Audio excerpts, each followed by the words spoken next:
Alright, let's do this. Let's do it. So I'll give a little intro because I like doing that. Hey everyone, we're back. Gregory Friedberg here with two of the contestants from Survivor Time and Change Buckeye Battles, our first season here that we ran in spring. And it is Will Wahl and Vinny Bonta. How are you guys doing? Doing good with my power couple, which I'm really excited about. My guy I had a love affair with or whatever with, so I'm excited. I get to hang out more with this guy and you. Doesn't get better. What was it, like a love affair, like with Jesus Christ or something like that? Or I did ask you on a date and you said no, so. Zeke asked me a prom, I turned it down. Hard to get. Yeah. Well, very picky.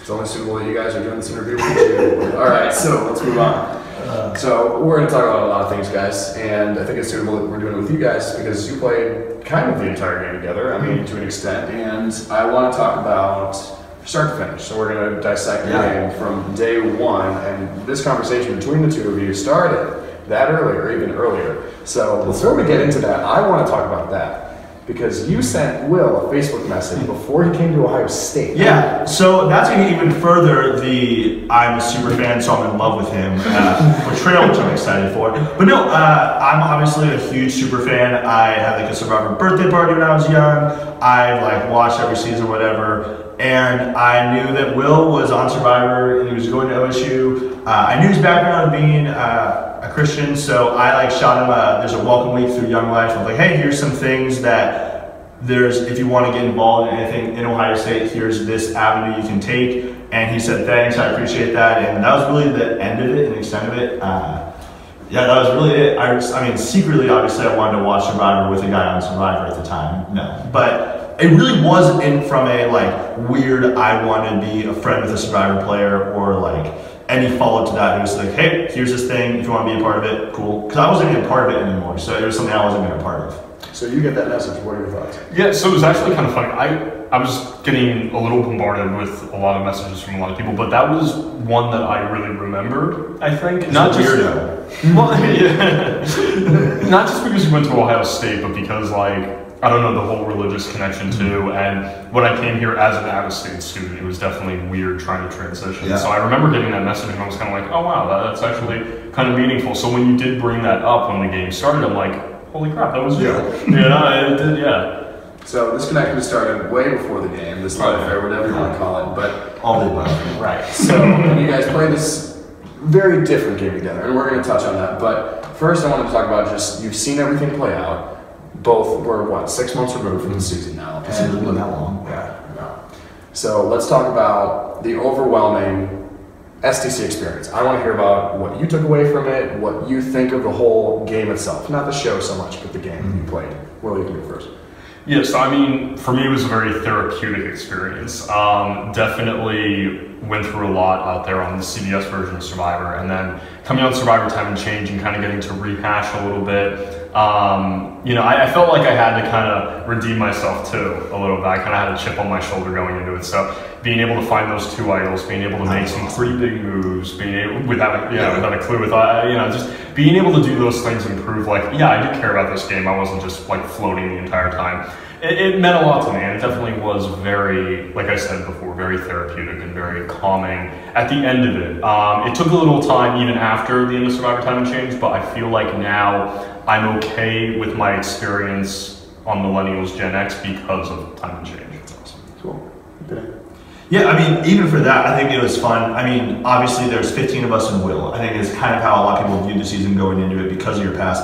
I think that set the pace for a lot of it. It was like, here's this, like, when you're the guy, like returning player or anything, you feel like you have this, like, I'm better than you. And it didn't feel that way. And it was fun watching him set the pace. I think all of us played harder because of that. And I think, like, going into it, I think as most, like, Monday morning quarterbacks who think they know everything, I was expecting to be the smartest, best player, and that it was going to not be that cool because no one else cared. So even like finding out Will's on it was big for me in terms of actually being able to live out and dream of playing Survivor. Because I was like, I'm going to waste all these hours winning this game and no one's going to care or be good at it. So like, that's just the dumbest thing ever. So to see the cast care as much as they did was awesome. And really, like, I think there are times I was more glad I was on that one than the real show because there was the convenience of being able to go home. There's a convenience of not starving and being able to play a game where my mind was completely in it. Like when you're on the island, you're not thinking 100% with the conditions that I got to. So it was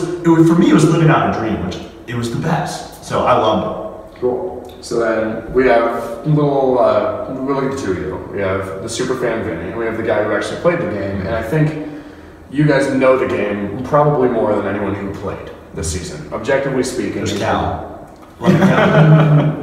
So I want to talk about, and Will, you can speak to this maybe in a different way than Vinny, and that's why I want to ask this question to both of you, is how was this different from the game you've watched and the game that you played on the island?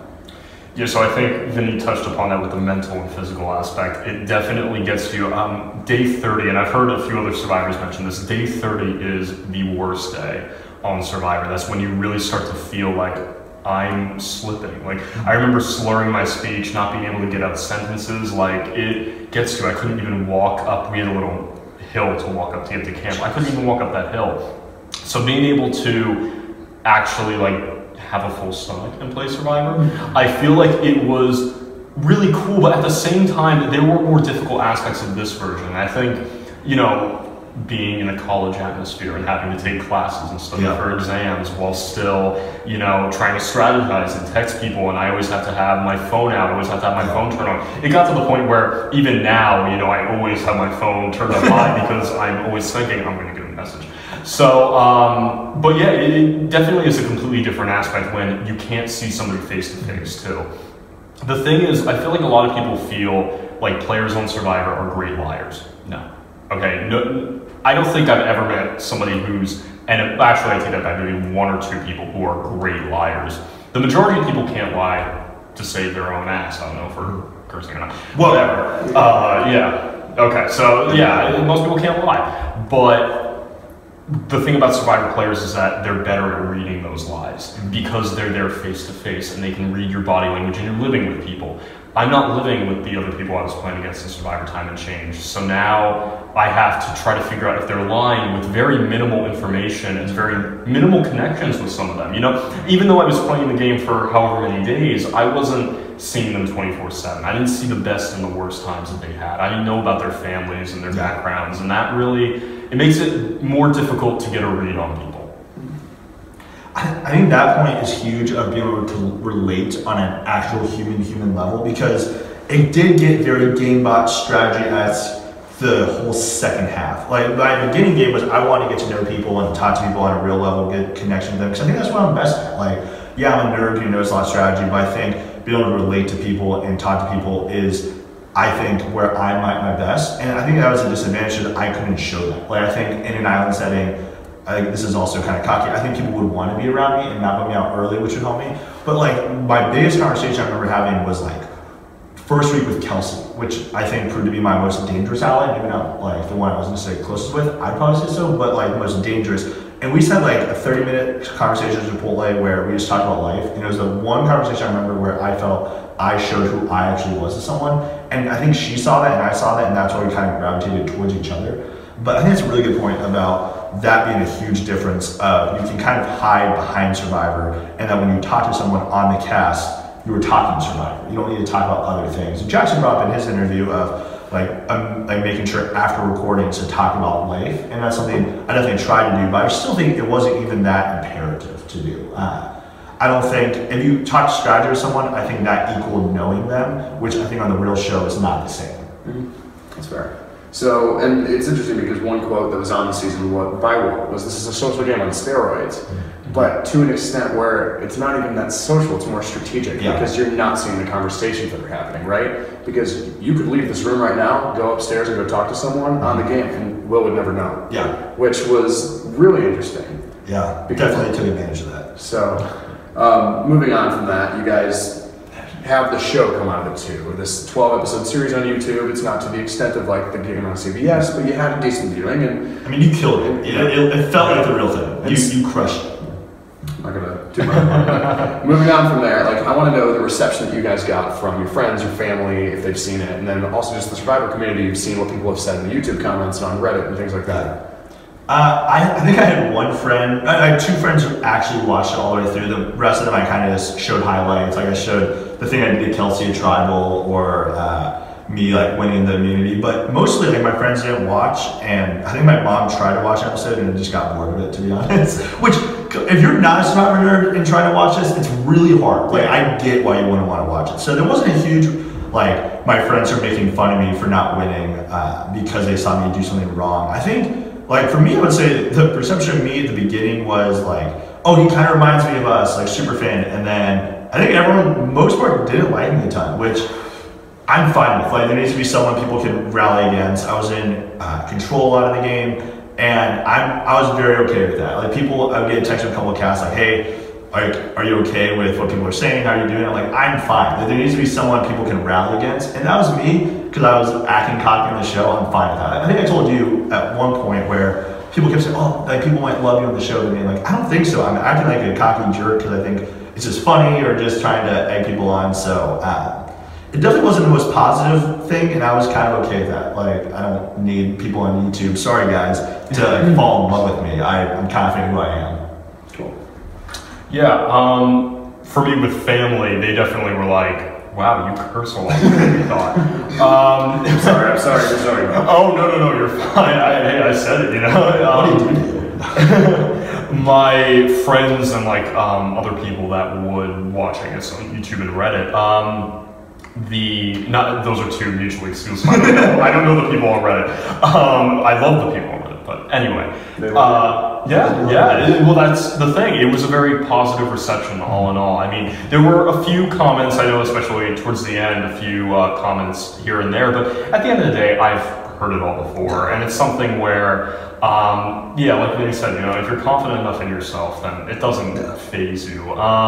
So, you know, and I always take the high road. You know, if they're hating you, if they're hating you, then that means they're invested enough in the series, and that means they're a fan. You know, haters are fans in a weird kind of way. So, yeah, no, I overall think, but at the end of the day, it was very positive, and I was very surprised by how positive it was. So, were you guys surprised in like how much the Survivor community and how much the Ohio State community came out to actually watch it? Because I mean, in the first 2 months, 4,000 views plus, right? Yeah, that was wild. I was not expecting that much, for sure. Neither was I. So thank you. But like, besides the point, it's a lot of people, and the people who are watching are really they're in it. Yeah. It's some of the comments, I'm like, do you just have an hour of free time to watch and then comment? Well, I'm impressed. Like, I love that we got to create something that people cared about, regardless of if people were happy with the outcome, like someone or didn't like someone. The fact that, like, at least for me, when I watch Survivor, it's an outlet. Like, I get to go to this fantasy land almost of watching these people when I can play Monday morning quarterback and say, I would do that, I would not do that. And that we got to give people that outlet, I'm excited for it. Hopefully they have lives that this isn't their life, but I'm glad we could have provided an outlet for 12 hours.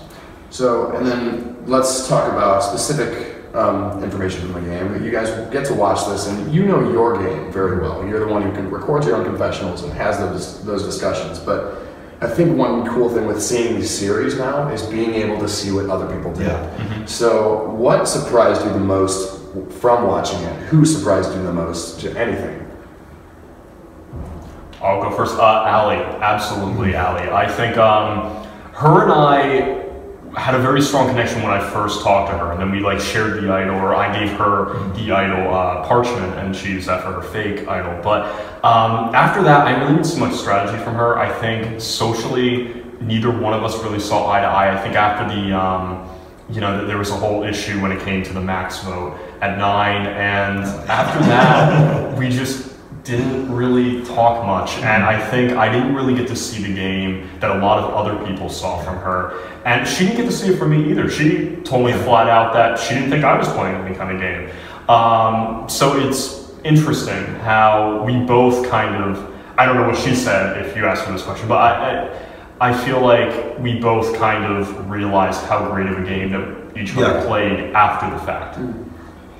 Man, Jackson, for me, how he was, man, I don't think there's anyone who is as socially aware of the game as Jackson. I was really impressed how socially aware he was, especially in conversations I had with him. Like, I felt bad because at times in the game, I felt like I was stringing him along, or like just kind of lying to him, and he was eating it up completely, which we found out multiple conversations that he would kind of laugh at me about what I said to him. I thought those were the best, because he saw right through my BS. he realized what you're saying doesn't make any sense, which the only thing is I will say is I did write Will's name to vote him out and didn't tell him, and he said I never did anything to vote Will out. So that's not completely true, but seeing Jackson just be able to dissect what I was doing and see through it, for me, was the most impressive, and because it was involving me, I think I'm most into to see that. But he was right on the ball, and like I'll say, like I didn't vote for Jackson, but I would say if we ran Survivor 100 times, I mean, selfishly I'm going to say myself, of course, but I think Jackson wins this game more than anyone else. Okay. I think we got maybe the best player of Survivor to win our game, even though I don't think we played the best game this season. That's fair. And I think that even having the, I guess, being able to swallow your pride enough to say that. I mean, he was very socially aware, very self-aware of what was going on. And I think, like, while a lot of people would say had a lot of things go right for him in the end, a lot of things went wrong for you, wrong for Allie and Kelsey, wrong and right for Muri. And that's Survivor, though. Like, that's the game. Yeah. So, but thank you for those answers.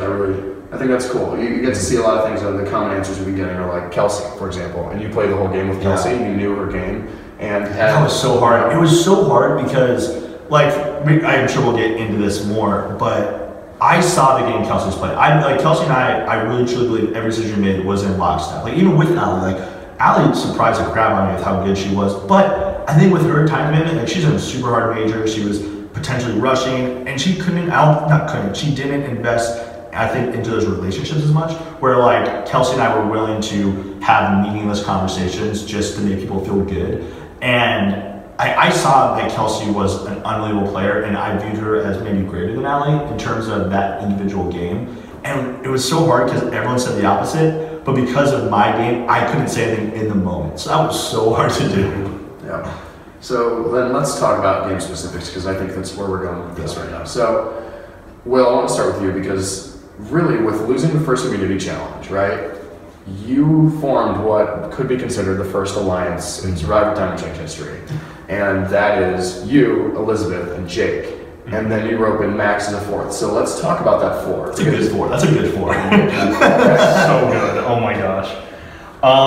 Yeah, so I knew very early on, I'm the kind of player where I like to play with people who want to play a quick game but want to play my version of a quick game. And when I saw, you know, somebody like Hannah who was playing her version of a quick game, I knew her and I were going to butt heads. And because her and I are both, you know, super big, we were all big personalities, but I realized that her and I were going to bump heads. And Elizabeth, Jake, and I simply walked out of that conversation together. And I think that's when we all talked about it and kind of formed this, you know, bond. And I didn't even bring it up. I think Jake brought it up, like, you know, let's, you know, do something here. And I made sure that happened. As soon as Jake brought it up, I'm like, this is going to happen. This is going to be a real thing. I think we had probably about an hour to 2 hour long conversation just forming that bond and forming that alliance. And getting Max involved was an absolute must for me. Max and I were talking as soon as we ended up on the same tribe, on the way out of Morrill or Lincoln, whichever tower we were in.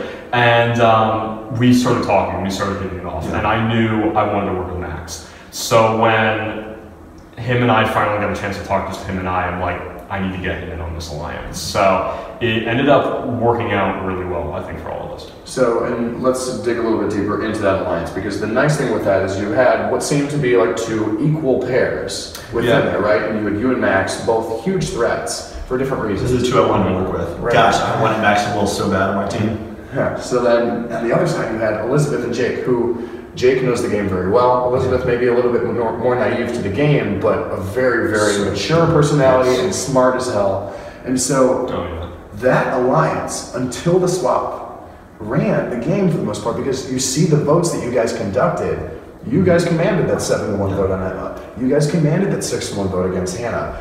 And to see that split up at the swap, and this is the last thing I want to touch on with that alliance before we move on, but to have that split up at the swap, how did that feel? Oh, it was awful getting split up at the swap, but I think I was arrogant enough to believe that we were all going to come back together. It was that simple. I really did. I just thought that we were going to come back together. This is it. This is the alliance. And I already was talking to Vinny at that point. Elizabeth and Tyler. Yeah, and I liked Tyler. And then I didn't even know Elizabeth and Tyler were working together, but I got a good vibe from Tyler. That could have been a great 6. And honestly, I would have flipped on Original Raw and worked with Tyler and Vinny if we got to that 6. Okay. But it just never ended up becoming a thing, unfortunately. Right. So then let's talk about the other side of the coin. Vinny, part of what right now is probably one of the more memorable alliances from the season because you see it's a big alliance. You have I wish we changed the name. Right?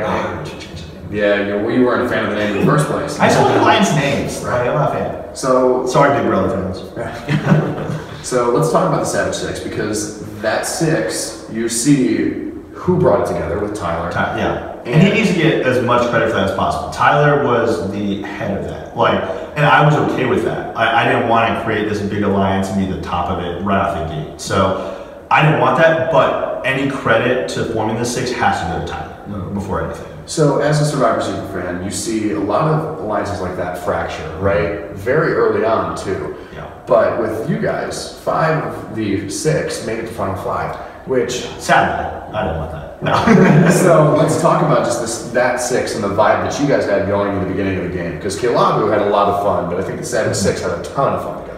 It was a lot of fun, and there was a point I wanted to emphasize how much at least whenever I would leave a conversation or whenever we'd always be like, guys, this is the 6. Guys, I love one another, just as friends. And it was trying to form that where it felt that if we had to vote one another out, it was more than just voting another alliance member out. It felt hard to do because I think as a Survivor superfan nerd, you don't put emotion into it, and you can't. I told you, I didn't want to make any friends coming in, nor did I expect to. And that is not what Survivor is if you're playing it well. And I think the most impressive part of the 6 is we felt connected. We still talk and hang out, which I was not expecting at all. But I think early on for me, the Survivor 6 was perfect because I had relationships with everyone except Miri. And in the beginning of the game, I don't want to be the head or the main part of any relationship. I want to have as many ties as many people as possible. And for me, the thing that benefited me was us winning immunity after immunity at the beginning, made it where I didn't need to show my game for a while. And that benefited me a lot. But I would say that 6 was so strong because I think good game recognized good game. Andrew's such a good character and such a good person that I think just cracks up more than anyone on the cast. But I think his Survivor game is very bad, and I think we realized if the 6 of us could come together, we could do some damage in this game, not just because we're tight, because we know the game. And I didn't expect that coming in, but I think that brought us together. The Jackson Miri Superfan Big Brother. I think that those things just worked out. Good game recognizes good game, and instead of targeting each other like in Game Changers, we fought with each other. Right. So you guys, part of probably the 2 alliances that were most notable in the pre-merge. And I think once we get to the merge stage of the game, it changed for both of you drastically, right? Because Will, now I want to talk about this too because I've kind of neglected it, but within the first 10 days of the game, or within the first 5 days of the game, let me rephrase that, you find 2 immunity items. Gosh, I looked there too a week later. I'm so pissed. Right, so first off, hats off to that because I thought I hit him in pretty good spots, but I guess not. But you find these 2 idols and you didn't have to play them. And then we get to the swap stage of the game and just shit hits the fan. Because your closest ally, Max, gets put on the other tribe and you're safe with Jake. And so you have these 2 idols, and was it hard for you, I know you were back with Vinny, was it hard for you to watch your 2 close allies go through the struggle that they did when you knew you had potential to save them had you played it, or had they played it in the right way? Yeah, no, I definitely think, and I'll take responsibility for Max playing it correctly too. That was kind of a joint decision. I think we could have handled it a lot better. But yeah, no, it definitely messed up a lot of things for me. Not only did I lose Elizabeth, I lost 2 idols during the swap stage, and I had absolutely no momentum at the merge. There were only 3 Maraw. Vinny was my only connection. It got to the point where at the merge, I had to basically keep my head down, do what other people told me, which it's not the kind of game I want to play. It's not fun to play. It's definitely not fun to play the game. I think I played that game very well. Yeah. I think I did it after, it's ironic, both merge votes went very poorly for me in both of my experiences, but I think in both situations I was able to keep my head down and kind of find a new group and find a new alliance. And it's definitely not the game I want to play, and it definitely wasn't fun. Yeah, I guess that's the best way. But. Right. So then let's talk about one of the votes that you brought up was the Elizabeth vote. Yeah. And when you lose Elizabeth, the next morning you guys see, it was actually the morning of, she got voted out on a Saturday morning. You guys get that text and you're, wow, she's gone. And the first thing that's got to pop in your head is Max has to be next. So you have an idol, you give it to Max. And had this plan gone correctly, and you said maybe we misplayed this, and let's talk about it, but had that play gone correctly, one of the final two goes home, right? Muri goes home. So why target Muri in that situation? Because you were playing both tribes at the time. Yeah, so I was getting wind that Jackson wanted me out, and I was also getting wind that those two were very close. And from my perspective, I hadn't really talked to Kelsey or Allie too much at that point, so I was thinking that Muri and Jackson are running the show. They're trying to run both tribes. I thought they had control of both tribes. So I really wanted to get Muri out to try to isolate Jackson on my tribe at the time. And what we ended up misplaying it in several ways. I think one was telling Andrew. Which I think gets lost in the edit. So you told Max to play, or you told Max to tell Andrew? Yes, I told Max to tell Andrew. Max got a lot of crap for it. I kind of got all the heat taken off of me. But yeah, no, it was something that I told Max to do.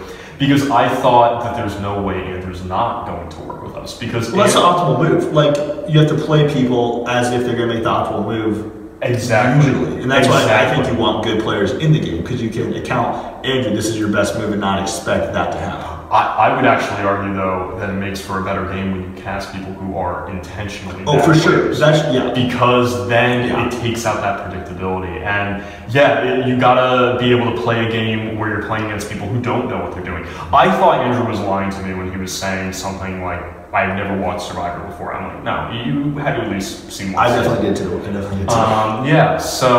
But I think it was more accurate than I originally believed. I think he really didn't see that much. I think he's like, oh, this is a cool thing, let me try it out. And it kind of did suck because I think all three of us misplayed it. Obviously, Andrew went home immediately after that, so he misplayed it. And then Max and I both misplayed it as a team. I think going back on it, don't tell Andrew, talk to him after. Because we were having multiple conversations with Andrew at the time, but I think if we had a conversation with him after Max played the idol and saved himself, then Muri probably would have went, and we probably could have gotten Andrew over to our side. We tried to jump the gun a little bit too much, but again, you're not always playing with players who are using the best strategy. Did you Max talk to him, you two and him, or is it always individual? So we each reached out to him individually at first, and then we had a joint three-person conversation. And we were trying to make it personalized. So, and then Vinny, I want to break down to where you were in this at the time, because Will wants to target Jackson, and one of the biggest things about the pre-merge was that despite the fact you guys didn't go to tribal council all the time on that K-Lobby tribe, you guys had so much drama going on. Yeah. And I want to talk about the Jake and Jackson conversation that sparked probably the biggest shift pre-merge that would have basically eliminated who ended up being the winner of the season. And that's, I think I bring that up as a reason not to vote for Jackson, because he was a huge cause of this. So one thing, the big thing for me was I was close with Kelsey. I was really close with Kelsey, Tyler, Jackson. Pretty close with Allie, no real relationship with Muri, really close with Will. A couple, I think a day in, Will comes to me and goes, hey, he called me, Jake told me that a conversation with Jackson happened and Jackson wants you and Tyler out and wants to do an all-girls thing. My head is immediately, why is Will telling me this? Is it because it's a 3-3 and he wants me to come over with them? Is it because this information is real? How do I know this? And that's where, for me, I didn't know who to exactly turn to except Kelsey and Allie. So that spurt really made me go to Kelsey and Allie, because I think I called Kelsey and we talked about an hour that night, and I'm like, here's everything. Here is the fact that Tyler told me about Kat. Here is this, because, nothing. Right that night, as I was calling Will, Kelsey sends me a text saying, I don't know what it is, but I just like you and I think we could work well together. And that was just a genuine text that made me like, Kelsey, let's do this. And we talked for a while, and I spill everything to her because I genuinely think everyone's getting cold crap on Survivor right now for saying all of this, like telling everyone everything. I think as long as you tell everyone what they want to hear and you can control the flow of information and you have those smart people, it will not get out until it's too late for them, is at least my game. Like, I want to be able to, like in poker, I want myself to show like 90% of the time I'm telling the truth, and that 10% is when I get you. And I think that's what building a relationship is, by sharing information. But what wasn't shown is that day also I was on the phone with Jackson, and I told Jackson, hey dude, I don't know about Tyler at the end. Super strong guy, such a good, likable guy. I don't want to go to the end with him. I want this to be it, you and me. We both love this game, let's do it. I hear Jackson potentially calling my name out, and so I immediately think, I wonder what Jackson just told Tyler about me. I called Tyler that morning and meet with him in person. Jackson just called him and told him that I wanted Tyler out, which was true. But the fact that I got to meet with Tyler individually and look him in the eyes and say, I'm not lying to you, and tell him one of us is, you have to pick, really made that like the splinter for Jackson. That I got control of Tyler before he did, which was so big for me in terms of wanting Jackson out early, because Tyler did tell me, Jackson told me he wanted you out. Or that I wanted Tyler out. So I knew Jackson at least had lied to me about telling Tyler, which then indicated what I'd heard on the other side. So that for me, that wasn't as big as hearing what he told Tyler about a real conversation I had with him. Right. Super long answer, sorry for that. No, it's cool. So, Will, you're sitting on the sidelines for that whole, not really on the sidelines, I mean, you're waiting for them to come with you because you want Jackson out. And he was doing a really good job, him and Jake both, of putting gasoline on the fire and making it a bigger deal than it was too. So they definitely deserve credit also for me wanting to get Jackson out as well. Right.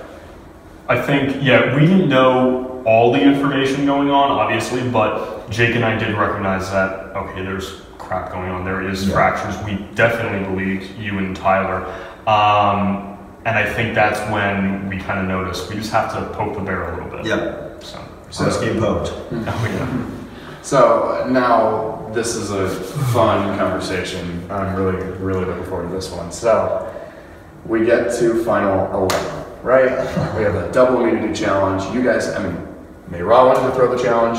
Caleb wanted to throw the challenge. And of course, production had to be like, well, let's just do a double immunity challenge. I'm still pissed at you for that. Right? So, and when we do that, you wanted to merge. I know that. Mm-hmm. And what ends up happening is worst case and best case for you, Will, because Max isn't going home. Mm-hmm. But the target on your tribe becomes you. So let's talk about that, because Jackson is no longer eligible. I think there's 100% chance he goes home, by the way. I don't think there's any way he doesn't go home that night. Yeah, I agree. Yeah. Having seen everything that I've seen, but he's no longer an option, and it turned to you.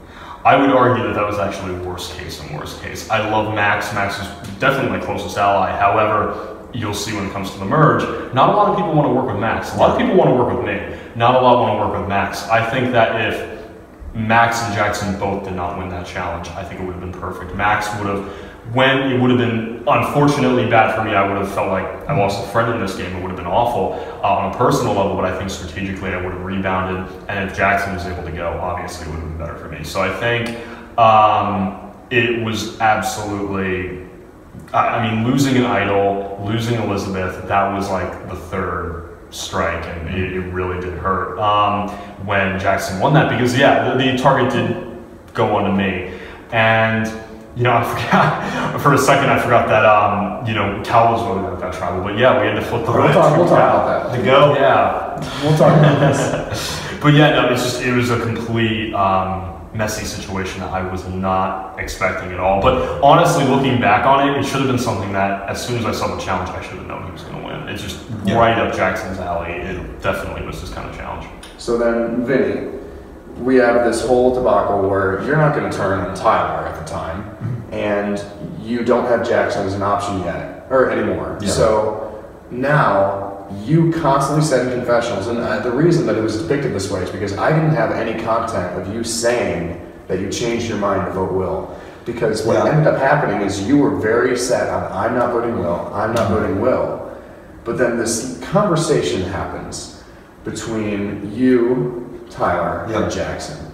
And I think that for those two, at the very least, one of the more critical conversations of the game. But why did you end up changing your vote? Well, I'll say this, another thing that's kind of missed, and I think this is something that is really hard to manage.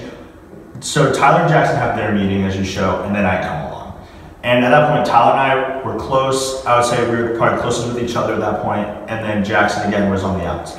Tyler brings Jackson back in without kind of telling me. He says we're going to have this meeting. But then when they share such a genuine emotional connection, I'm 3. And I'm okay with being 3rd. Like, that's why Alec want to be 3. But for me, I knew after that conversation, Tyler and Jackson are with each other, and then there's me.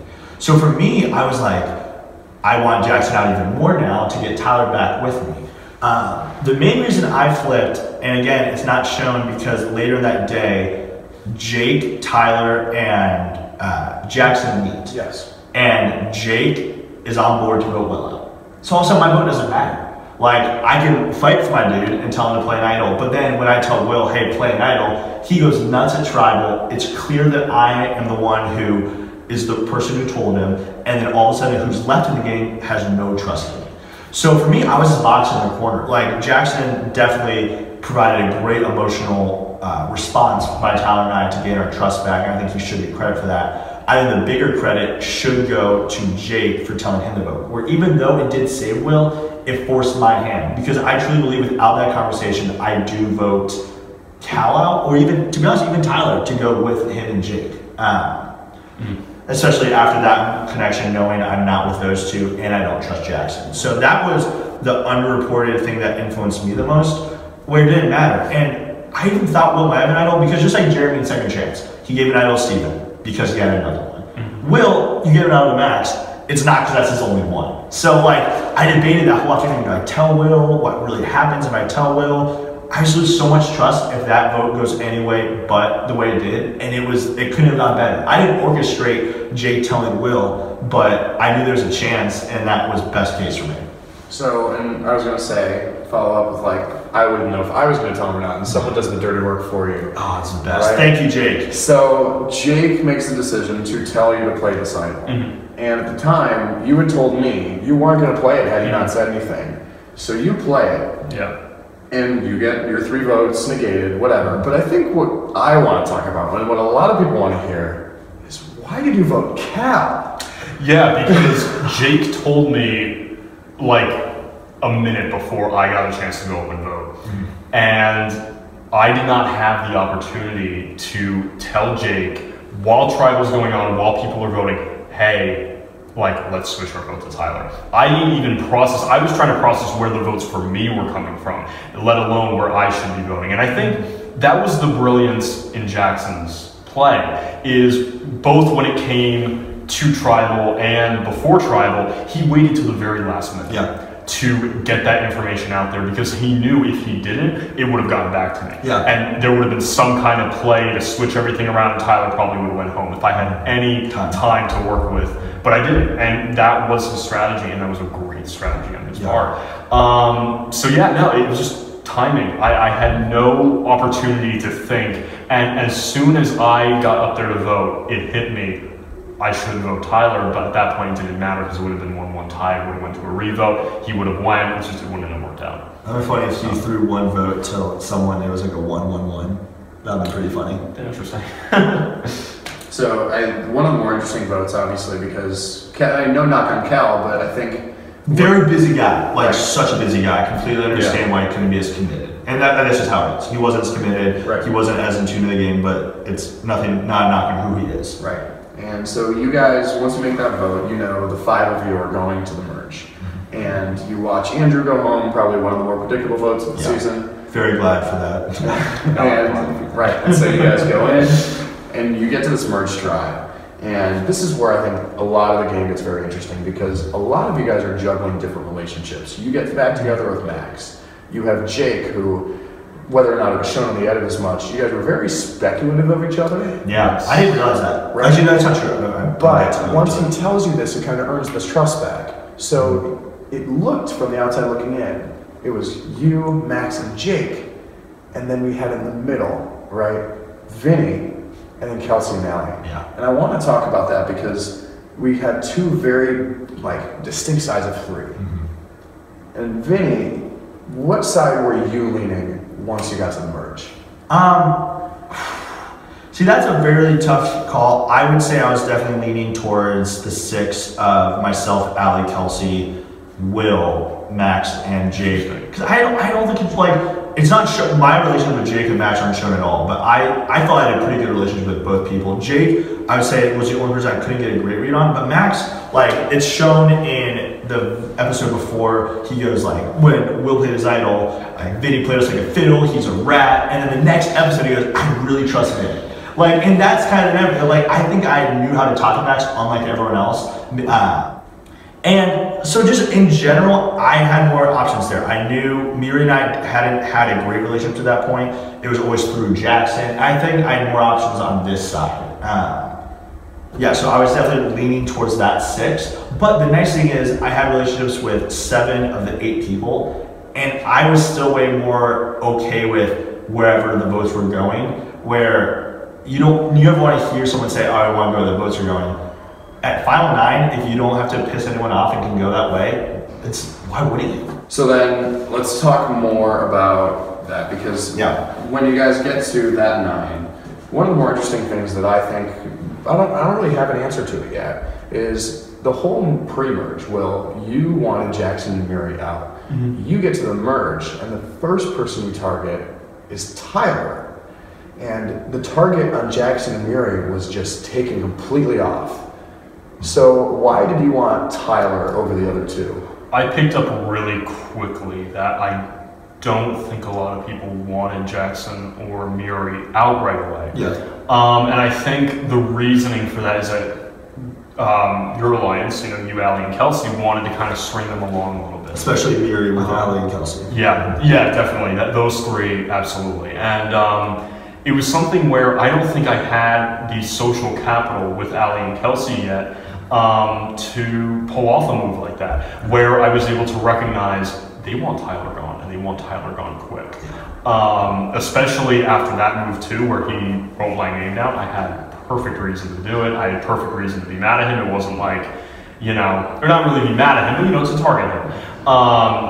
It was something where I felt like I could pull off that move, or I couldn't pull off the other. And also, Max and Jake were very much on board with it too. I think they would have went with either vote, but I think it was something where as soon as I said it, everybody was nodding their heads like, yes, this will work. Right. So then Tyler wins immunity, and that plan goes to shit. Right? So, of course. So, to be honest, I still can't answer exactly how the vote would have gone. That's an interesting thing, but I'm not sure what happens in that Final 9. I think Max probably still goes, to be honest. I don't think Allie and Kelsey wanted to make a move quite yet. That'd be really interesting to go back if we could redo the season, but that's interesting to think, what if he didn't win? I agree. And that's why I will go back to my argument that I think if he went pre-merge, that would have been better for my game. I didn't realize it at the time. Yeah. I didn't realize how people felt about him, because from my perspective, what I was hearing from Max is that he was very close with Kelsey. He was building a relationship with Allie. Favorite relationship. Yeah, and I thought he had a lot of ties there. And I know that he gave off this like embracing personality that sometimes made some people kind of like, oh, I may not want to work with this person. But I'm like, no, that's exactly the kind of person you want to work with. He tells it like it is. He's a loyal ally. And I thought other people saw that too, but I don't know. Right. So you answered the question before I even asked it, was then you guys, what way would you have gone had Tyler not won? I think still Max. Okay, so I wouldn't have wanted it. I think it wasn't, I didn't want to make my move yet, or my moves yet, and because I had the shield of Will, I also didn't want to shield Max. So I think if Will's not in the game, Max is my Will, is what I would say. I would have gone far with Max. I want the single in the game. I want the biggest personalities, the biggest threats in the game as long as possible. Yeah. And then we get to that vote. The plan was a 3-3 split. Mm-hmm. And you expected, at least most of the adversaries expected, the 3 votes to go Jackson, and then it was 3-3 Will and Max, right? And Will goes home. Mm-hmm. So you step in, and I think another conversation that kind of gets omitted as well is Kelsey steps in as well, and you guys meet, and both Kelsey and Vinny tell you, if you want to stay, you got to vote Max. So that decision, you make it, was it one of the harder decisions of the game? How did that feel for you? No, you're pissed at me. It wasn't hard to write Max's name. It was pissed that I wasn't. Yep. No, it wasn't that hard because, again, the thing about Max is that him and I both know that we're gamers. We're playing the game as hard as we can. We're both chill about it, and no hard feelings. I don't think he has any hard feelings against me, and if he did the same to me, no hard feelings against him. It was definitely a sad moment, but I think it was something that was necessary if I was ever going to advance in the game. It had to be done, and well, not even if I would have gone home. Even if Max would have gone home, I think it would have been something that I would have done anyway if I realized it was going to be 3-3-3, because I was just going to not want to go to that. And I'll tell you, I talked to both Jake and Max. Had someone told both of them, hey, let's vote Will, they both would have done it. And so that's the more interesting thing, because that's a fun conversation to have with Jake. Because I was also trying to manage a Jake relationship, knowing the next vote we'd probably flip on Tyler or Jackson or Mary. And he would, I think one thing that gets missed a lot in these games is the damage control isn't done. I think I did do a lot of damage control with you throughout the game. And Jake was so pissed at me because I didn't tell him. Earlier in the day, he tells me, hey, if you want me to vote Will, I will. Impromptu, he does not say, I'll vote Will or Max. So right there, him saying that, I'm like, okay, you're closer to Max, so I'm going to make you, I want Max gone, so you come closer to me. And he kept saying, why don't you just tell me, why don't you just tell me? And I'm like, because everyone knows that we are working together, and I don't want that. We can work with each other this vote. And that's the thing, you remember what happens most recently. So I think a reason you can flip-flop a lot is because if you provide trust in that moment, you feel good again. I see that you had to do stuff for your game and also helping my game, but that conversation made it where I didn't tell Jake, because I wasn't debating it. I was debating that call telling Jake, but it didn't happen. All right, so that happens at Final 9, and I think one thing that needs to be said on camera that I've said multiple times, that Final 9 vote, despite the fact that Max is this big physical threat, and you're like, oh, easy merge boot. That vote was so complicated. And not at all because he was a merge boot. No. Not at all. And it was honestly, out of everything that I edited, had the most conversations relevant. I think I had 60 or 70 submitted to me that week. So that's why a lot of these don't get seen. But it's interesting because so much went in. And that's why Max was so confident, was because he actually thought, based on every conversation he had, that it was going to happen. There was so much, and that's, I think, the frustrating thing, I guess, in the comment section of why would Max and Jake not vote Will, or why would Max not vote Will? It's the amount of conversations and things that had to be said. I would say a lot on my end with Max and a lot on Kelsey's end with Max were to reassure him that we are 6 strong. Because they did think we were going to go 6 for Tyler. They thought that. And they put a lot of footwork and groundwork to do that. Mm-hmm. So Max isn't a dumb player. There was a situation where in that moment he got played, but it wasn't because I think he made a critical misvote, So Max goes to the jury, and we go on to Final 8. And this vote was interesting because while it may have been probably an easier vote for you, Will, Vinny, as a game player, probably not the hardest vote in the world, but on a personal level, a hard vote. So let's talk about the Tyler vote because it was a long time coming. Not because of you specifically, but more so probably because of Miri and Allie. And that was the thing of, I didn't want any side to get too much power in terms of the 3 of Jake, Will, Max, or Tyler, Jackson, Miri. And you see this flip-flopping because the more these sides are decimated, the more that middle portion becomes stronger in Allie, Kelsey, and I. So I knew that 9-8-7 would probably go boom, boom, boom, or boom, boom, boom. And for Tyler was the easiest play there. And I think a reason it was easy for me is I would say Tyler's the most emotional player in that Final 9. Nothing wrong with being emotional. That's just who Tyler is. And for me, I wanted Tyler out as soon as possible for a long-term perspective. All of a sudden, I can start creating a narrative that the jury hates me, the jury's mad at me, the jury will never vote for me, because Tyler's going to be vocal that I cut him and he'll be pissed at me. Likewise, if Tyler does want to vote for me, I need him out as long as possible to try to understand why I did it. Rather than if I vote him out at 3, 4, 5, 6, 7, or I guess 3, 4, 5, no way he votes for me. No chance. Granted, there's no way he's going to vote for me anyway, but the only way I get his vote is if he has enough time to come to terms with what had happened. But I think getting Tyler out forced Jackson and Murray in the game. And I wanted people who didn't like each other in the game, in terms of game players, and keeping Jackson and Murray. The pair of Jackson and Murray is way more threatening than just Tyler. And the animosity they had towards Will and Jake was way higher than any animosity they had towards Tyler. If that makes sense. So it was, for me, the easiest vote in terms of strategic gameplay there was. The tough thing was getting them to vote Jake instead of Kelsey or Will in case of an idol. That was the thing that I think was the hardest to do that week. That, again, no glory, which I'm fine with, but I think the most impressive thing for me that week was I got Tyler out while votes being casted for Jake instead of people I was closer with. So then, Will, you're on the right side of that vote, and I think we see in the next episode you're very happy, right? Finally something goes your way. And I think that 6 that we keep referring to, were you confident that that was going to be the final 6, then? It's hard to go back in that very moment. I think I realized, maybe in that moment right after the Tyler vote, I might have felt, okay, this is good. And then as the days were going by, I think I probably started to realize like there was stuff going on. I didn't want to believe that Jake was going home at 7. For some reason, I was very confident until that tribal. And then at tribal, I got some kind of weird vibe. I didn't get a vibe that I was going. I kind of figured it would be Jake. And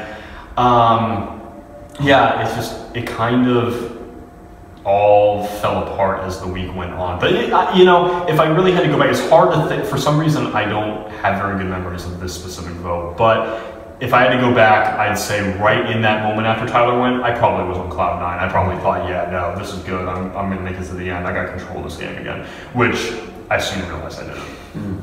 So then Jake goes home, and that vote is interesting because you wanted a different result. And so one of the more interesting moments of the game, I think one of the more interesting conversations, is you, Kelsey, and Allie meet up and you say, what do we want?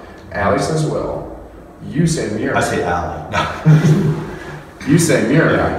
And then Kelsey comes up with this plan of Jake. So why settle on Jake? Because I got a lot of backlash for that. Right. A ton of backlash. So for me at that point, it was a strictly long-term decision. With the 7 people who were in the game, I saw no avenue, Baron and Idol, that I wouldn't get to 3. I didn't see any way. So for me, my 3, no matter what, was Allie Kelsey. Because again, the perception and the narrative of the game, Allie controlling Kelsey. The only person who ever would have taken it to the end is a pair that knows they will lose to the other pair. Because I think there was a general consensus that I had control of the game, that I would win at the end. And even though I was trying to create that narrative of like I suck at challenges, jury hates me, it wasn't quite working how I wished. So the Jake vote was fine for me because like they're like, why wouldn't you vote Murray out? Well, because then at 6, I have Allie and Kelsey who are pissed at me. They team up with Jackson and like, we're gonna make our standard vote Will out. That's gonna happen like 10 times out of 10 times. It's a 3-3 with me, Jake, and Will against Jackson, Allie, Kelsey. Me or Jake are flipping every time. So all of a sudden 5, yeah, it might look pretty similar of who's there at 5 outside of like you flip Murray instead of Jake. But then the 2 people who I want to work with just voted differently from me, forced my hand, and don't trust me. I mean, like, I get it, I wanted Murray out, but in no way. And you saw Final 6, I got to come to terms with working with Murray and Jackson, and I knew I could have had that. So like, I thought about it a lot, and I think it's never the right play for me to vote Murray out because I think the only way I get to 3 and don't need to win the challenge is with Allie and Kelsey. Okay. And then, so Jake goes home, and we get to Final 6. The interesting thing with Final 6, and the reason that we did what we did, is because you guys vote Jake out the next day of spring break. Yeah. And we have basically a 9-day, 10-day hiatus from the game. And we come back. Hit the ground running. And I said, we're going to hit the ground running. And nobody thought that it would be what it was. And Will, you show up on that night. And I think going in, there was a consensus that the next target was Allie. Yep. And Allie wins immunity. 3rd time in a row. So let's talk. So let's talk about that night from your perspective. Yeah. So as soon as Allie won immunity, and I think you said beforehand that we're going straight to tribal before the challenge started. So between those 2 things, I knew I was in a lot of trouble. Yeah. Because I didn't want Kelsey or Vinny to go. And at the same time, I mean, that was my 3. If I could get to the final 3 with 2 people, well, maybe not, but That in theory, that was my 3. When it came down to it, though, when Allie won that immunity, that kind of messed everything up for me because Murray and Jackson both told me, like, flat out, we're not voting for you. Even Murray whispered to me as I was, like, done with the challenge, she's like, I'm not voting for you, Will. Which I don't know if that was allowed. But regardless, I felt confident, like, in that respect until Allie won immunity, and then I knew that it's going to be easy to get me out. So my whole thing was when the chaos started brewing, I wanted to, again, play it cool, just kind of ride it out this week. The biggest mistake I did make, and I don't think it was the worst move in the game, but I think the biggest mistake I made was not talking to Vinny. Vinny and I should have pulled you aside and we should have had a conversation because it would have looked very sketchy, but I think at the end of the day, it would have worked out in both of our favors. I think somebody like Murray would have went, or Nido would have been played and I might have gone home anyway. Regardless, I think it could have been handled a little better, but it's tough in the moment. It's tough in the moment. It wasn't until the very last 10 seconds when we started the countdown that I saw Jackson whisper in everybody's ear, just vote Will. And I do think it was the downfall of Allie, Kelsey, and Vinny I know you didn't vote for me, but I do think it was the downfall of your alliance to see me go home at 6. And I think that's the consensus postseason. Yeah. I mean, at least asking Vinny, and after talking with Allie and Kelsey, they may deny it now. But that was. And I think... Do they deny it now? I don't know. Interesting. Allie kind of does.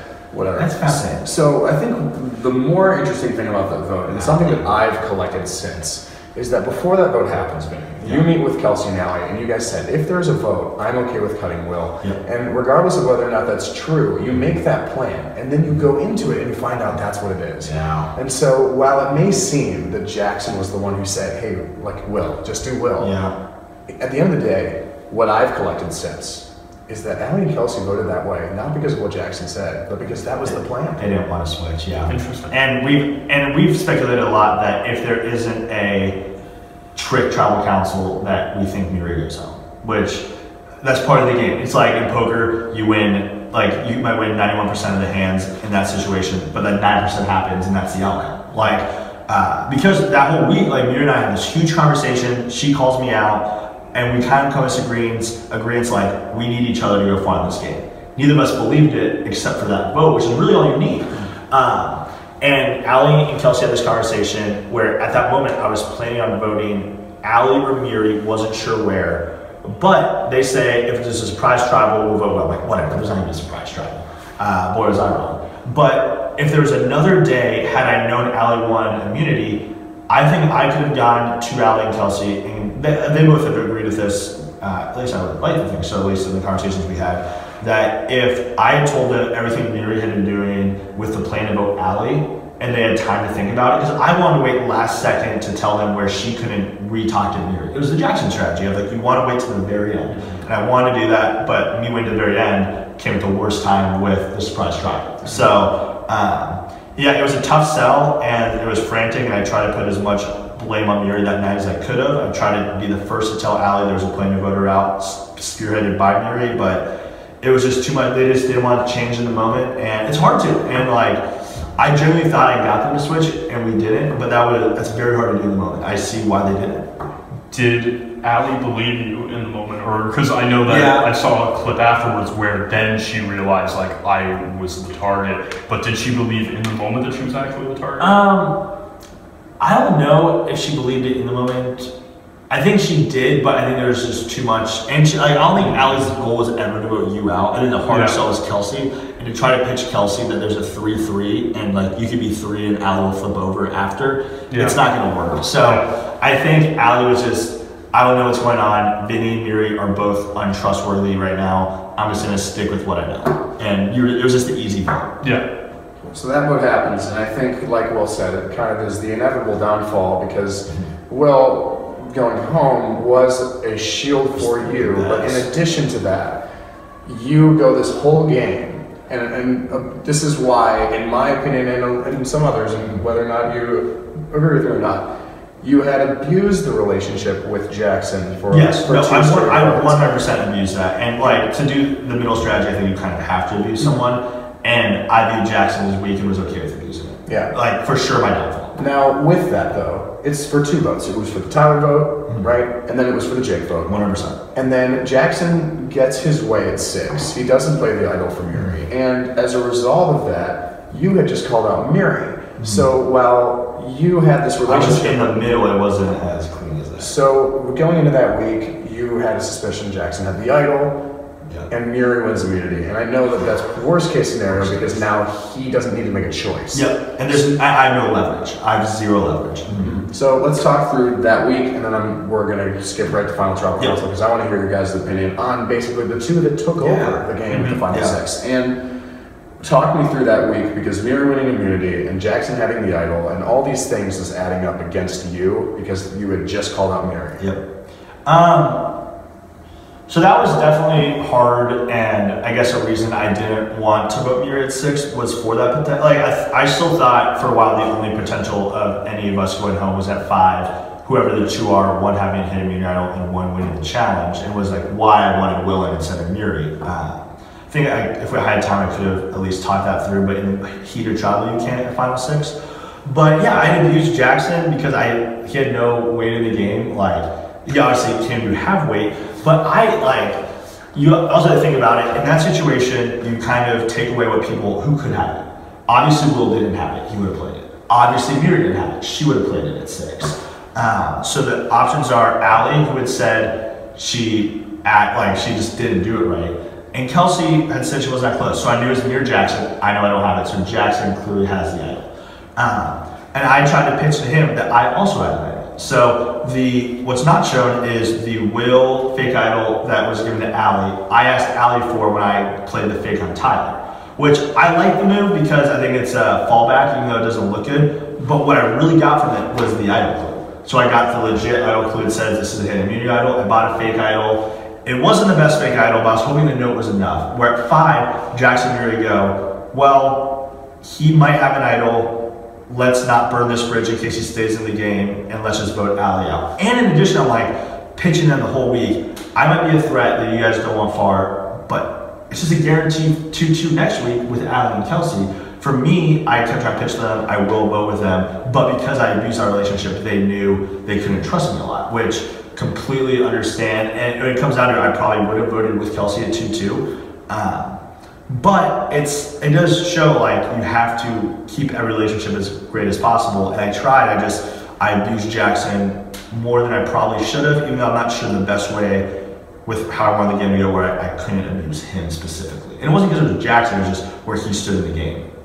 So that alliance basically crumbles. We go to a 2-2, and it's what ended up happening. You have a 2-2, Allie, Kelsey, Jackson, Miri. Kelsey goes. And one fun thing to think about is Jackson has his strategy, and I've also thought of one of if he shows the idol at Tribal, I think that creates maybe enough tension between, especially if they show the idol and then vote out Kelsey, and then you have me and Allie. Like Allie and I don't know if we can come together and not vote each other to split a 2-2 tie. I think that's probably an optimal move. Completely get why you did for it. I think it's fun to think about. If they show the idol, Allie and I turn on each other, they vote for Kelsey, Kelsey goes home. 4 might not be a guaranteed 2-2 tie. Sorry, I just had that fun fan fiction. It's fun to speculate. Fun fan fiction. So that 2-2 tie happens. You see Kelsey go home, who a lot of people from the outside looking in have said like great game player. Her perception in the game, you knew her game, probably not as well, but you knew her. And I knew it well enough that I would have voted for her in the end. So Kelsey goes home, and Allie is left in the final 3 with these 2. And I have always said that in that challenge at the final 3. Jackson wins every time. Yep. And because he went 6 for 6 on the questions, and with that, he won the game at 6. Yeah. And so he takes Miri, and this makes a really interesting tribal council because I tried to collect some information on what would have happened had he taken Allie. And the consensus that I've gotten today is different than it was at the time. Okay. Because today, when I ask, it's 5-2-6-1 Allie. Which I think, I'm not trying to bash the other cast members, I think a lot of revisionist history came into play there. I think the motion that because we talked as a jury right before, and it was 4-3 in favor of Jackson against Allie, and 4-3 in favor of Miri over Jackson right in that moment.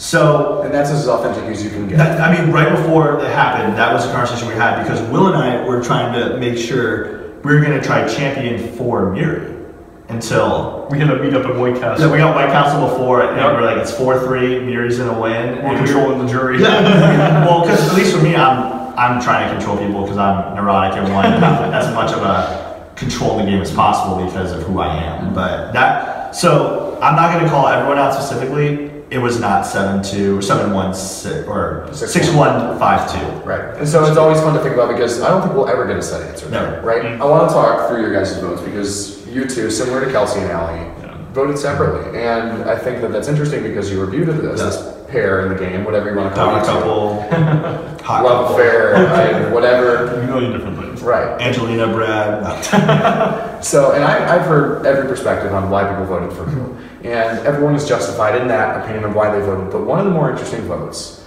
I mean, Muri had a lot of strong people in her core. Yeah. You have Vinny, you have Allie, and you have Jake, who, regardless of what you think of Jake's game, was a critical factor late in the game.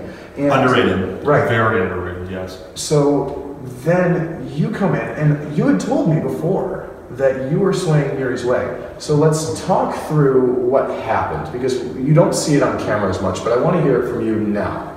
Yeah, so several things happened. I think, one, we all have to give credit to Jackson for his final tribal council speech.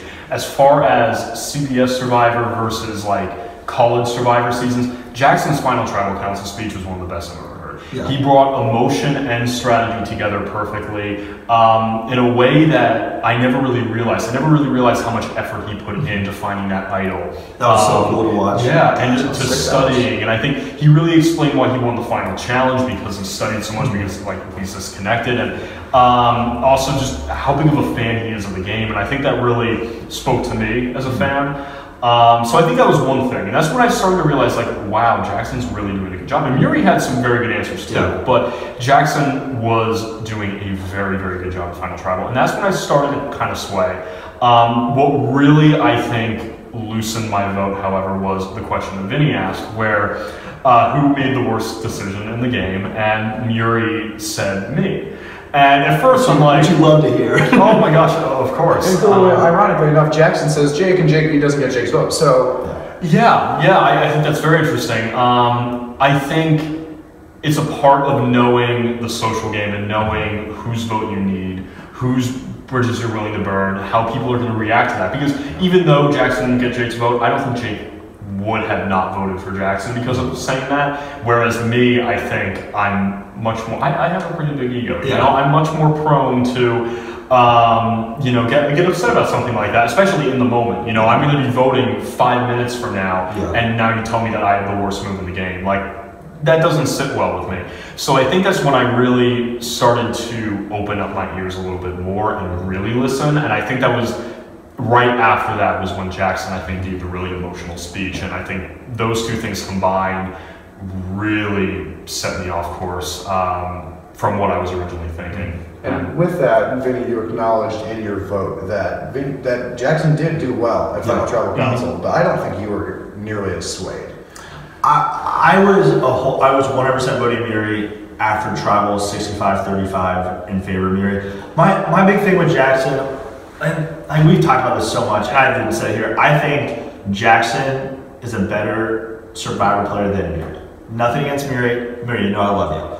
I think Jackson is right now in his stage of life a better Survivor player. That being said, Muri had the pre-merge that she played so well through in the Three Queens Alliance against on the swap against Mira or on Mira, and like Jackson really was like even his great move of voting me out. It was like he had like if it was a final 6 and it happened, there's a lot more to it. At final 5, you have to play it for yourself. Right. And I still thought he could have done a better job with it. So it was tough for me, and I think Cochran, I'm such a nerd saying this. Cochran said at Final Tribal Council, you always want to say you're the best at something that no one else says you're the best at. So he said, like, I'm the best at timing. And that's not going to piss anyone off, but also get respect. Jackson said that he's the best strategist. I still think, like, in the game, I and some others were better strategic players than Jackson. So for him saying that, just viewed me that he wasn't as in tune to the game as I thought. But I definitely view Jackson as a better player, but that in Survivor Time and Change Season 1, Miri knew more, controlled more, and just was a better seasoned player. Cool. I think that's fair. And that's the beauty of Survivors. Everyone has their reasons for voting the way that they do, and at the end of the day, the jury makes the rules. And there's no bitter, like, the idea of a bitter jury, even I think now playing, I'm okay if a jury is bitter. That's on you to control them. But I think with who Jacksonville were and how tight they play the game, any winner or any vote going either way, I think is very acceptable. Like, if Cal's in the finals against me and like Tyler votes for Cal, I'm like, dude, come on. Like, get over it a little bit. But I think there wasn't a undeserving winner in those two. And I would say even the final 9. Like, I wouldn't be pissed at anyone who won final 9. And I think a lot of people have complimented that on YouTube. They said, this is an exciting merge. We don't know what's going to happen. And it was unpredictable to the end. So the right 9 are there. Right. Yeah. And so I want to say, we've touched a lot on like what people didn't see, but what is something that you guys want to talk about that people didn't see of your game or of your character, your personality, that you want to say now? Yeah, I think I mentioned it, just the being able to vote against someone and immediately get them to trust me again. Like, just the conversation. I think the one thing I felt really good about my game is how I connected with people and people trusting me. I think I got a lot of information because of that. I think just really doing a good job at damage control, where I made it the other person thought the reason I did my move was the best for me, not because I didn't want to work with them, but the situation made me do it. Because whenever it feels like, oh, the situation made someone do it, you don't feel as bad. When it's I made the decision to do that, it's harder to jump on board with them.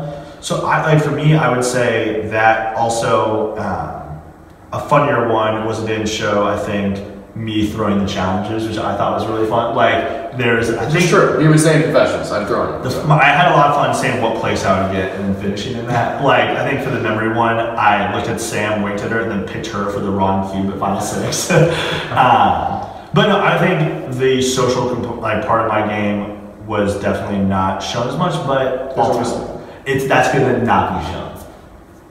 Yeah, I think for me, it's just, and I think it kind of speaks for itself. I think it was kind of shown, but I just really want to reiterate the fact that, I do play this game. I'm not, floating. That's not who I am. And sometimes sometimes players in general are forced into situations. Which makes you a good game player. Exactly. Like, it's way worse to force it than Exactly. Exactly. If you're forced into a situation where you have to float, sometimes you just have to float. Yeah. And there were times in this game where I controlled the game completely and that I had to float, and mostly at the merge. I just had to let things happen when I had no control over it. And, I think honestly, if I wasn't like a quote-unquote returning player, then I think a lot of people would have been more willing to work with me in that sense. But at the end of the day, it is what it is. I'm happy about the experience. I think it taught me a lot. If I ever do play Survivor again, I'm going to be taking a lot of the things I learned from Time and Change and bringing it out there, so that's for sure. That's fine. Yeah. My next question, you touched on it actually, is if you were given the opportunity to play again, and I think I know both of your answers pretty well.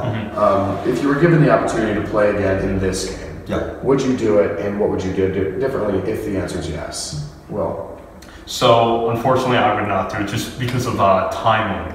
However, if the stars aligned to the point where I did have enough time to go through another college Survivor game, I feel like I would do a lot of things the same, because I feel like there were a lot of things that I did that were correct. It's just unfortunately things happened that were bad. Some people want immunity when they, if they didn't win immunity. Yeah, 3 times that I can count, just off the top of my head. Maybe more than that. That if they did not win, I would have had much more control in the game, I think, if some things went differently. But I don't even want to equate that to luck, because that's more so the skill of the other people. It's out of my hands, but I don't like to call it luck. It's other people's skill that bested me. So I think, but as far as my own game and how I played, I feel pretty good about how I played. Instead of privately throwing challenges, I'll publicly throw them. I'm just going to stand next to you. I actually would do that. I think it'd be interesting to... Because for me, I'm like, if I'm a good ally, I'm not going to win immunity, your chances are higher. Why not keep me around with it? But I would definitely play again. I only have one more semester to do so, and with my schedule, I think it would open up for it. I would love to do it. Survivor Time Change, I've thanked you so many times. This was one of my favorite experiences in college. It was the whole real game, and the knots you get in your stomach before a vote, the paranoia of you're trying to sleep. Like, there's a reason I struggled to fall asleep and I got voted out, and it wasn't because I felt like I did something wrong, because I thought about the whole game and couldn't stop thinking about it. And any like rush like that you can get, it's worth it. I mean, are you kidding? I feel so good about my game. Like, I didn't win. I felt that I played it to the best of my ability in terms of, like, if I could picture how I wanted a Survivor game to go, the relationships I had, I think it was Survivor time to change. Like, I really do. I mean, other than the idol, of course, and I feel good about the game I played. I felt like I played a winning game. And maybe that's me being cocky and not seeing things after the fact, but I don't know if I would change anything. I think in my confessions, I wouldn't, like, I felt weird talking in terms of with you editing it. I would show way more of like my thought process rather than this is how it is. I would show more emotion maybe, but yeah, I felt good with how I handle relationships. I felt good about when I met people. And like, obviously I wish I could look for an idol more, but when you're playing a college game, you don't have all the time in the world to look for idols. So, I think the one thing, actually not thinking about it, I would assume people are smarter than I assumed they were. I think that's my one big thing, in Jackson especially. I would assume players were smarter than I gave them credit for. Okay.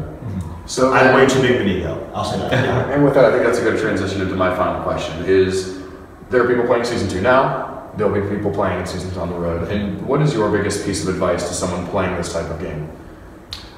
Adaptability. Yeah. The number one word is that you have to know when to play hard, you have to know when to relax and be more laid back. Yeah. I think also, if there was like a second big thing, being able to read not just yourself and not just other people, but being able to read how other people read you. Yep. I think a few people have mentioned this before on different podcasts, but that's crucial. If you know how other people perceive you in the game, then you're going to do very well. Nice little piano player. Yeah, just talking a little bit. Nice little piano in the background. My biggest advice, I think you can't have a strategy going in. It has to be adaptability. You have to be able to adapt. Those are the best players, not the ones who have a plan and stick it through, but the ones who plans get ruined and can figure it out on the fly. I would say, like, this would be a Settlers of Catan reference for all of you who get that. In the game, there's a lot of like trading and a lot of backstabbing. But at the very end of the game, if someone's close to winning, everyone comes on board and says, we gotta go after that person. And I think Jackson and Neary did this better than I thought they were going to, or planned at Final 6 with Will. But when you see a way the game's going, if you don't like someone, if you don't have a good relationship with them, realize that you have a common interest. And there's nothing more powerful than a common interest in this game. Like, there's nothing that brought Neary and Jackson together more than that Big Brother thing initially. Like, you got to early on find those things that make people click. Like, Will immediately clicked because of Survivor. Tal and I, religion immediately clicked. Like, there are things that you need to find out what they like. And even, like, I mentioned it with Allie, I think I asked a question, but like, I told her I liked Hamilton. I don't like Hamilton, but I knew she liked Hamilton a lot. So, don't be down in 21 Pilots. Well, that one I really loved. That was a good one. And Al and I connected, and she even says we aligned because we were both 21 Pilots fans. But find out what they like, immediately latch onto that, find that connection that you can always go back to. But at the end of the day, if it's your closest ally who's about to win, don't be afraid to go to the people you've been going after the entire game and try to come together, because that common goal of winning is way bigger than any relationship. Okay. Quick hitters, fan questions that we got submitted. Will, you're first. You were called out for being quiet at Final 6 Tribal Council. Is that true? If so, why? Yeah, and I think I touched upon this a little bit. I was more generally quiet than I think I could have been. However, I don't think, again, it was the worst move in the game. From my perspective, if there's everybody else throwing out everybody else's names, why talk and bring more attention to myself? It wasn't until the last second that my name got brought into it, and at that point, I couldn't say anything. I tried to speak up, didn't have the time. I definitely would have talked to Vinny. He's the only person that I feel like I didn't really talk to with that Final 6 Tribal that I should have. It still might have not changed anything at the end of the day, because I just was easy. I think the only thing that maybe changes it is if somehow you go to Jackson and say, let's vote Vinny. I think that's the only thing that can change something. That would have been detrimental. And that's exactly. And you would never have done that. So I think Yeah. that's really, I don't think you play that tribal as bad as everyone thought. Yeah. So, and then the other one that I got submitted for Will that I really want, I know the answer to, but I want to know yours. in front of everyone. So pick one person from the season, besides yourself, to go on the real show. Vinny. Yeah, maybe one day. Maybe, we'll see. I would love that, but I appreciate that, dude. Yeah. Vinny, there's some questions for you as well. I think a lot of them we've kind of gone over, so I'm not going to go into all of them. But one, who do you actually take the final two? Anyone. Literally anyone who's going to take me. In my plan, the final three is Allie and Kelsey, and in my head, I take Allie over Kelsey. The only main reason is because I think 95% of the time I don't get Kelsey's vote, 100% of the time I don't get Allie's vote. And I think with Will, Jake, Max, and I think with Jackson, Miri, Will, Jake, I get those four every time, so it doesn't matter. Okay. So I just want to lock that up. Tyler Allen submitted a question to us. He wants to know, why are you the worst? Oh, Tyler. It is pretty funny, the frustration, I guess the pettiness I think people on this cast have said about Tyler. Tyler's great. Like, Tyler, I'm sorry I voted you out. I really hope you know it wasn't a emotional thing, or like I didn't like you, or I thought you were a scumbag. It was no doubt the best move I gave that gave me all the options. You were just, and I wanted you out as soon as possible so you could hopefully understand that. But I guess I'm the worst as I outplayed you. So we had some other questions submitted about like what alliance you were truly loyal to, and I think I know the answer to that question. But if you had to pick one group of people that you were actually loyal to in the game, Kelsey and Allie. Yeah, Will and I had a conversation, I think, at Final 6, where I think I picked up that he wouldn't take me to the end. So as close as I was with Will, I knew that it was an alliance of convenience and out of one of trust. Yeah, probably around 4, I think. Yeah. Toward each other. and then someone else also submitted about what happens if Jackson doesn't have the idol at Final 5, and I think we've gone through that. Yeah, Jackson goes home, I think at Final 4, either Allie or myself in the challenge, just because Allie beat them and then he threw me in, so one of us win the challenge. I do believe Miri goes home just as the threat that we all perceive Miri to be. At Final 3, Kelsey or I don't think Allie wins that anytime, so it's between Kelsey and I believe, because right the season Kelsey said this, she might say different right now. I truly believe in the moment Kelsey would have taken me just because she knew she couldn't be an Allie because of the perception. So I guess I think I win. I think I beat Kelsey in the end. I love Kelsey, but I think I win that. So, and then last question. This was a question submitted by our own Jackson Tinsley. Wow, okay. So, how much do you wish that you craved a donut the night before spring break? Oh my God.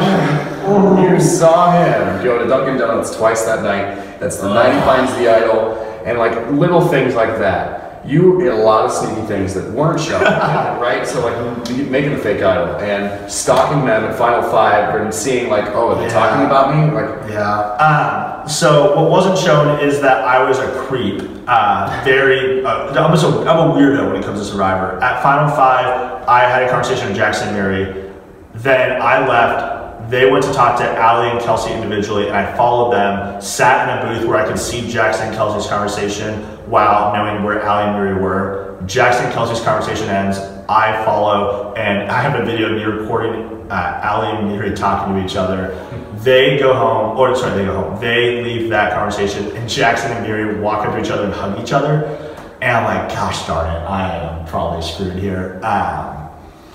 But I did that, and then right after the advantage came out, I was with Jackson when he got the idol clip actually, from you, I believe. Or I called you when he was with.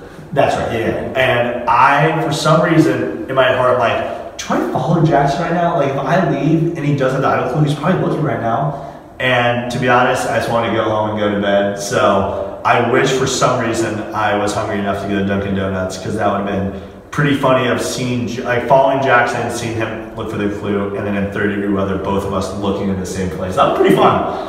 Gosh dang it, Jackson. But no, I can't give enough credit to Jackson. He's been one of the guys I've stayed closest with throughout the season, and the guy who I respect, just the way he understands people. Like we had a Survivor Time Change after party, and even like dynamics of people, like someone will say something and we'll both look at each other and laugh because we think of it in Survivor context. And it's kind of a curse and a good thing, but we think of real life a lot of times in Survivor context, which I think only us two and Will probably do. And Greg, sorry, everything that happened. that's all I have for you guys. Yeah, So okay. with that, I just want to say thank you guys for playing in this first season. It was a lot of fun to have both of you. Obviously, a super fan, someone who's played the show, brought a lot to the table, and you were both your own players in the game, and I think the relationships you're taking out of the game are really strong. And I'm really glad with what you guys brought to this. So, Thanks, Greg. thank you guys. Thank you to everyone who watched this. Curious to know more, I can answer a couple questions in my upcoming interview. But with that, thank you guys very much for watching, and we hope to see you soon for season 2. So thank you very much. Good night.